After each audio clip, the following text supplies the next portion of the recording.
કેમ છો મિત્રો? મજામાં? આપણા સફરની શરૂઆત થઈ ગઈ છે એક નવા વિડીયો બનાવવા સાથે. તો ચાલો આપણે એક નવા સ્થળની મુલાકાત લઈએ.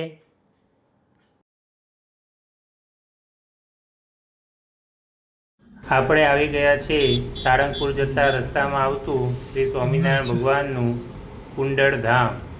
આ કુંડળ ધામનો મુખ્ય પ્રવેશ દ્વાર છે. આપણે મંદિરની અંદર પ્રવેશ કરીએ. અંદર બી ઝાડ બહુ છે. ખૂબ જ સુંદર, મોટું, સ્વચ્છ આ પરિસર છે. આપ જોઈ રહ્યા છો કે સ્વામિનારાયણ ભગવાન માણકી ઉપર સવાર છે. શ્રી સ્વામિનારાયણ ભગવાન માણકી ઉપર સવાર થઈને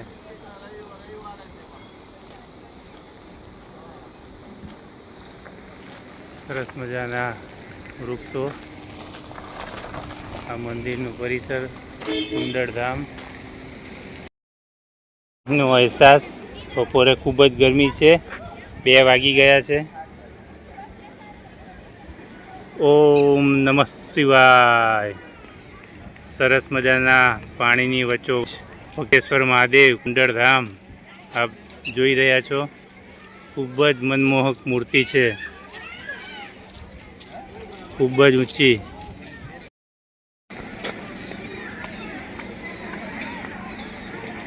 શ્રી નીલકંઠ વર્ણી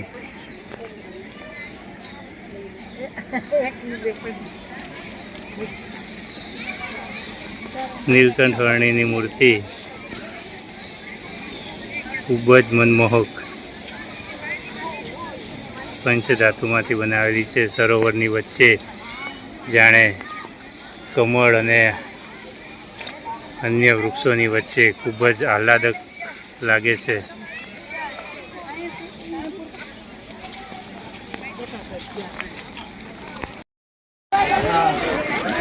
અહીંયા ગરમીમાં ભક્તો માટે છાશનો પ્રસાદ પણ રાખવામાં આવેલ છે. સવારે 6 વાગ્યાથી સાંજના 7:30 વાગ્યા સુધી છાશનો પ્રસાદ મળે છે. ગરમી ના લાગે એના માટે પાણીના ફુવારાની પણ વ્યવસ્થા કરી છે.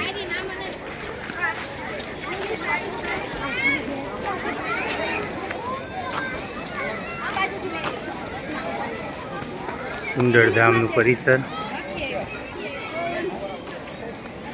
આ મંદિર છે. મંદિર બપોરે 3:30 વાગ્યા પછી ખુલશે. અત્યારે દર્શન બંધ છે.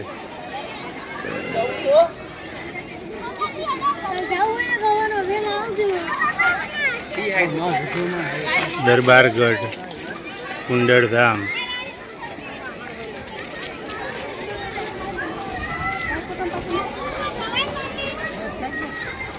સરસ મજાનું આ પરિસર કુંડળ ધામ. આપ સૌ અહીંયા અચૂક દર્શન કરવા માટે આવજો.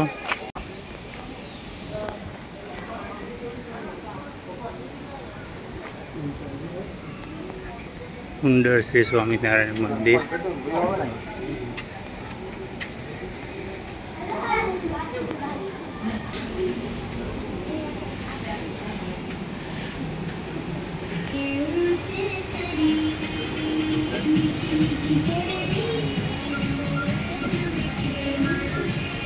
શ્રી સ્વામિનારાયણ ભગવાનની જય.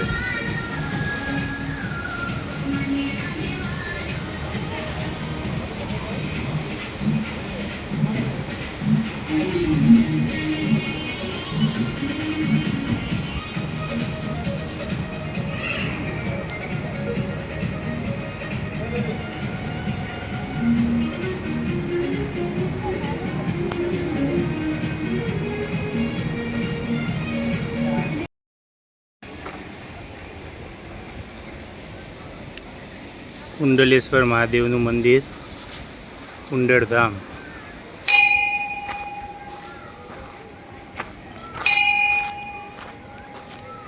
સરસ મજાના સુવિચાર પણ લખેલા છે.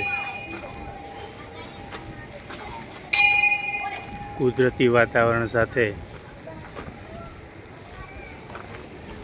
દરબારગઢ,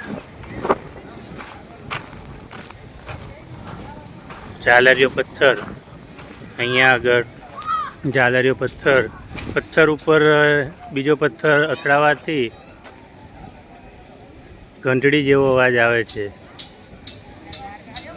આપ જોઈ રહ્યા છો ત્યાં આગળ પથ્થર પર પથ્થર અડાડીને અવાજ કરી રહ્યા છે. દરબારગઢની પણ મુલાકાત લેવી. પ્રસાદીની છત્રી શ્રી સ્વામિનારાયણ ભગવાન, કુંડળધામ,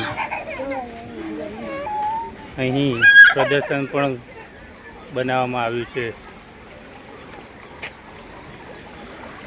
નીલકંઠવર્ણીને અસુર સરજુ નદીમાં ધક્કો મારે છે એ પ્રસંગ છે. અહીંયા જંગલી પ્રાણીઓ વચ્ચે નિર્ભયતાથી વનમાં વિચરણ કરતા નીલકંઠવર્ણી. આ રીતે અલગ અલગ પ્રદર્શન બનાવવામાં આવ્યા છે.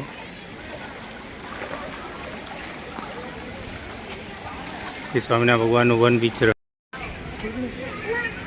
ગામડાની જૂની પૌરાણિક બળદગાડું, જૂનું પૌરાણિક બળદગાડું અહીં મૂકવામાં આવ્યું છે.